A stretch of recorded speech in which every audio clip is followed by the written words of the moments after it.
Assalamualaikum warahmatullahi wabarakatuh. Perkenalkan, kami dari kelompok 9 ingin mempresentasikan hasil diskusi kami terkait karakteristik pasien, yaitu pasien dengan penyakit kronis yang pelupa. Untuk anggota kelompoknya, pertama ada saya sendiri, yaitu Kesha Berlian, kemudian ada Sabila Sani, ada M. Raffi Faik, ada Lia Julianti, dan ada Sally Meilantika. Untuk kasusnya, pertama ada pasien Budi, usianya itu ada 68 tahun, jenis kelaminnya laki-laki, pekerjaannya itu pensiunan, alamat di Jalan Kaliurang, riwayat penyakit, penderita hipertensi dan diabetes mellitus tipe 2 sejak lebih dari 5 tahun yang lalu. Ia rutin mendapatkan obat dari puskesmas setempat, namun juga membeli obat tambahan dan vitamin dari apotek WI. Keluhan yang dirasakan oleh pasien adalah, pasien datang ke apotek dengan keluhan sering merasa pusing, penglihatan kabur. Ia mengatakan bahwa kadang lupa minum obat, terutama pada malam hari. Istrinya sudah sepuh dan tidak bisa banyak membantu mengingatkan. Anaknya merantau dan ada yang sudah menikah. Untuk riwayat penggunaan obat, itu ada amlodipin 10 mg satu kali sehari pagi, metformin 500 mg dua kali sehari pagi dan malam, simvastatin 20 mg malam hari, kemudian ada multivitamin yang tidak rutin diminum. Selanjutnya ada identifikasi masalah. Pertama itu ada terkait kepatuhan konsumsi obat. Karena pasien sering lupa minum obat sehingga dapat menurunkan efektivitas terapi, terutama pada kondisi kronis seperti hipertensi dan diabetes yang dapat meningkatkan risiko komplikasi dari penyakit kronis yang dideritanya.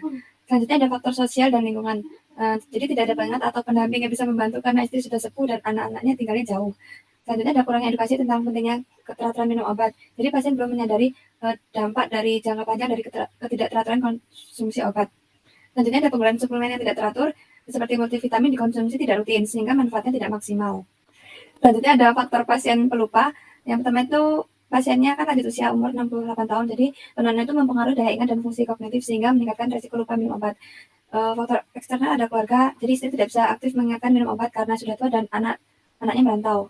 Pada malam hari sering lupa, hal ini sering terjadi karena terutama jika pasien tidur lebih awal atau tidak memiliki pengingat yang jelas.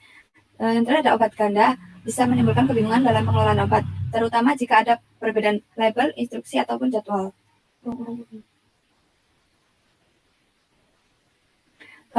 Tujuan konseling itu ada 4. Yang pertama itu meningkatkan kepatuhan pasien dalam penggunaan obat secara rutin dan tepat waktu. Yang kedua itu ada membantu pasien memahami pentingnya keteraturan minum obat dan mencegah komplikasi. Yang ketiga itu dapat mengidentifikasi dan meminimalkan potensi efek samping atau interaksi obat. Dan yang terakhir yaitu memberikan solusi praktis agar pasien tidak lupa minum obat. Misalnya penggunaan alat bantu atau pengingat. Selanjutnya itu ada strategi konseling pasien kronis yang pelupa.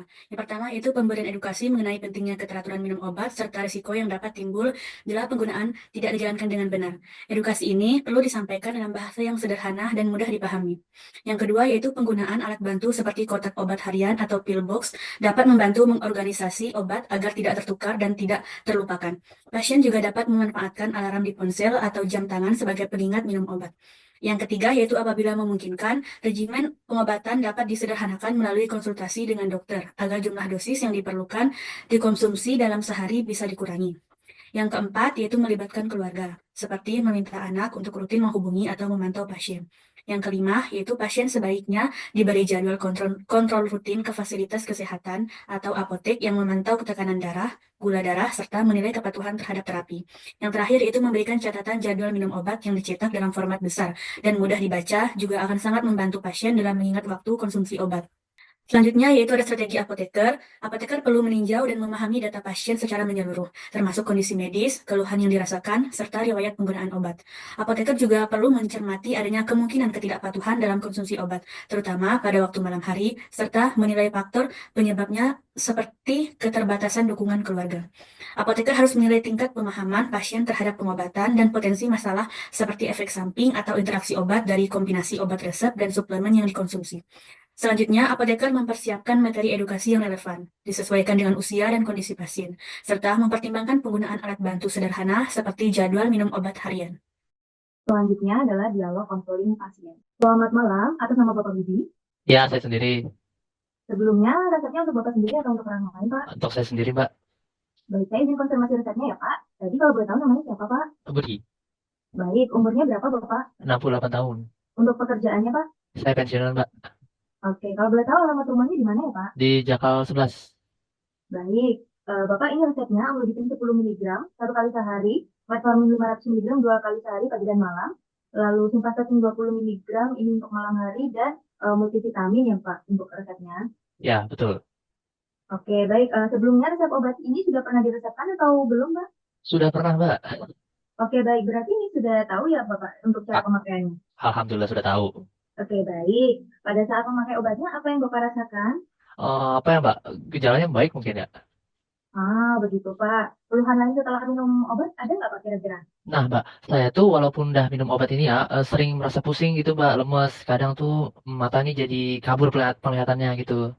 Oh, begitu, Pak. Memangnya Hmm. Bapak ada melakukan kegiatan atau hal apa yang bisa menyebabkan timbulnya terjadi keluhan tersebut, Pak? Saya nggak tahu, Mbak. Tapi saya tuh di rumah aja, nggak tahu. Tiba-tiba pusing aja gitu. Oke, baik. Untuk minum obatnya, Bapak rutin nggak ya, Pak? Sesuai jamnya juga atau tidak? Oh, astagfirullahaladzim. Emang harus rutin, Mbak? Aku sering lupa juga sih, gak ada yang ngingetin gitu. Oke, kalau begitu, Pak. Mohon maaf nih, Pak. Di rumah masih ada istri atau anak mungkin, Pak? Istri saya tuh udah tua banget, Mbak. Malah saya yang ngurusin dia. Terus anak saya udah nikah dan satunya ngerantau gitu. Oke, baik, Bapak. Nah, kemungkinan, Pak, karena Bapak tidak meminum obatnya secara rutin, sehingga keluhan yang Bapak rasakan sekarang ini muncul. Oh, begitu ya, Mbak. Terus gimana dong, Mbak? Saya tuh kadang lupa terus, soalnya ngurusin istri juga kan. Baik, Bapak. Saya ada beberapa saran supaya jadwal minum obatnya lebih teratur. Bapak bisa gunakan kotak obat khusus yang ada alarmnya. Mungkin seperti ini, Pak. Oh, Nah, itu ya. ya betul, Bapak. Atau mungkin Bapak bisa meminta bantuan orang terdekat seperti tetangga maupun saudara atau anaknya untuk menelpon ya, mengingatkan Bapak untuk minum obat. Selain itu, juga saya akan terus mendampingi proses terapi Bapak dengan melakukan monitoring, Pak. Oh iya, Mbak. Baik-baik. Baik, Bapak. Saya harap Bapak bisa mematuhi aturan penggunaan obatnya ya, Pak. Karena apabila obatnya tidak dikonsumsi secara teratur, dapat mempengaruhi proses penyembuhan sehingga tekanan darah dan diabetes Bapak tidak terkontrol. Salah satu dampaknya ya seperti yang Bapak keluhkan tadi, pusing, lemas, kadang mata juga kabur, seperti itu. Oke, baik, Mbak. Baik, Pak.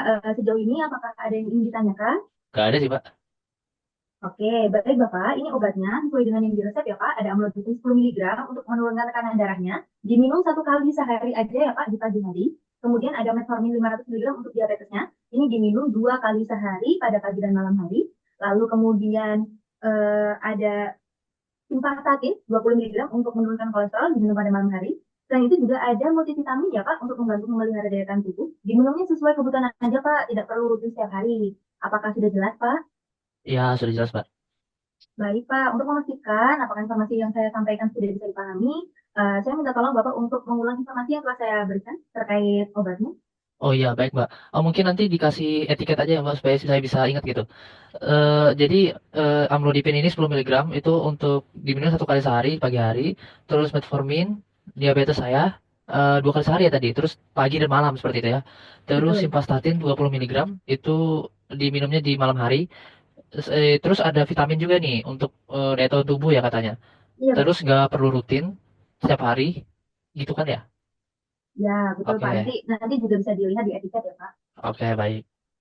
Eh, Baik, Bapak, untuk obatnya ini bisa disimpan di kotak obat itu siapa? Seperti yang sudah saya tunjukkan tadi, yang ada alarmnya untuk pengingat agar lebih apa namanya teratur ya untuk konsumsi obatnya. Kotak obatnya bisa disimpan di suhu ruang saja, Pak, dan pastikan jauh dari jangkauan anak-anak biar nggak dibuat mainan. Untuk obatnya ini kadaluarsanya masih lama, masih 2 tahun lagi ya, Pak. Oke. Baik, saya akan informasikan juga kemungkinan efek samping dari obat-obatnya, Pak, seperti sakit kepala, pusing, mual, sembelit. Tapi tenang saja, Bapak, tidak semua orang mengalami efek samping ini.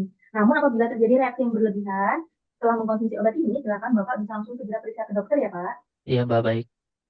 Baik, selain itu, untuk menunjang proses pengobatan, eh, obatnya ini diminum rutin dan juga Bapak bisa hindari makanan yang tinggi gula, makanan yang asin atau tinggi garam, makanan yang berlemak. Selain itu juga istirahat yang cukup dan diusahakan hindari aktivitas berat. Apakah sudah jelas, Bapak? Iya, Mbak, sudah jelas. Baik, Pak. Untuk memantau perkembangan terapi ini, apakah saya boleh melakukan monitoring dengan menghubungi Bapak mungkin 2 atau 3 hari ke depan? Boleh, boleh. Baik, kira-kira kapan ya Pak saya bisa menghubungi Bapak? Sore jam 5, Mbak. Oke, baik Bapak. Mungkin boleh disebutkan nomor handphone yang bisa saya hubungi, Pak? Oh ya, bisa. 08 sekian, sekian, sekian. Baik, terima kasih Bapak. Jika sudah jelas, ini obatnya, dan semoga lekas sembuh Bapak. Iya, makasih banyak ya, Mbak. Oke, baiklah, demikian presentasi dari kelompok C9.